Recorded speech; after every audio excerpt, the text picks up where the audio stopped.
Today we are going to talk about the second chapter of this book, How to Win Friends and Influence People, which is titled as The Big Secret of Dealing with People. Author started this chapter by mentioning the ways by which you can get someone to do anything, and that is by giving them what they want. But the question here arises, what do they want? Author further explains that everything you and I do springs from two motives, the physical urge and the desire to be great. This desire to be great can also be referred to as the desire to be important. It is said that everybody likes a compliment, which is further explained by William James. He said the deepest desire in human nature is the desire to be appreciated and the feeling of importance. This exact feeling led to an uneducated, poverty-stricken clerk to study some law books and become whom we know today as the Abraham Lincoln. Author further gave this example that how you get your feeling of importance can tell a lot about your character as a person. Rockefeller got this exact feeling of importance by giving money to erect a modern hospital in China, whereas Dillinger got this feeling of importance by being a bank robber and killer.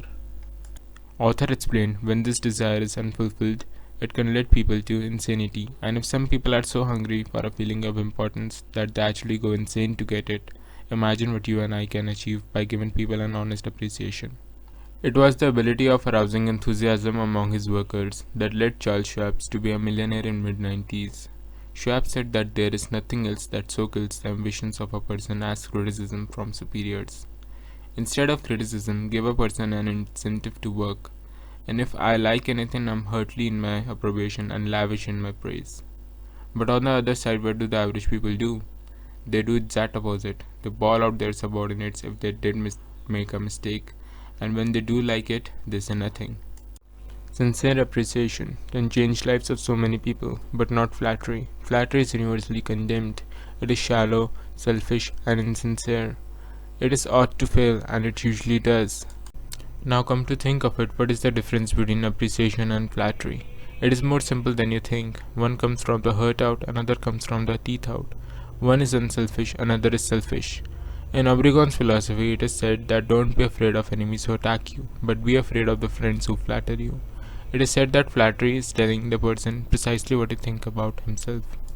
Author quoted an old saying that, I shall pass this way but once. Therefore, that any good that I can do, any kindness that I can show, let me do it now.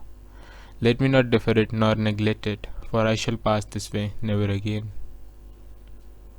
Emerson once said that every man I meet is my superior in some way, that I can learn from him. The principle 2, give honest and sincere appreciation.